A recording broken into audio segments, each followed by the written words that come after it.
Barbie film aktrisasi Jek Chittak bilan qaroqchiga aylanmoqda. Karib dengizi qaroqchilari filmining yangi qismiga tayyormisiz?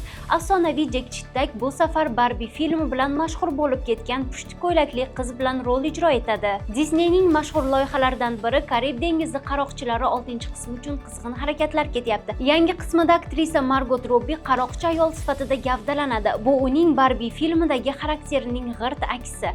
Film prodyuseri Bruckheimer filmga Johnny Deppni qaytarishni xohlayotganini ma'lum qildi. Aktyor xotini bilan bo'lgan sudlashuvlardan keyin Disney bilan orasi sovuqlashgandi. Hozirda Johnny Depp bilan muzokaralar ketmoqda. Ayni paytda Karib dengizi qaroqchilari uchun ikkita rejissyor ssenariy yozishyapti. Margot Robbie filmdagi rolni tasdiqlagan. Endi esa asosiy qahramon Jek Chittakni qaytarish masalasi qolyapti.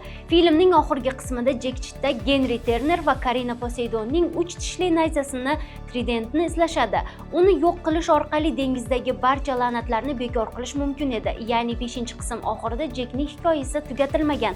U tirik, kemasi bor va yana sarguzashtlarga tayyor. Eng so'nggi xabarlarni Qisqa News'da kuzatib boring.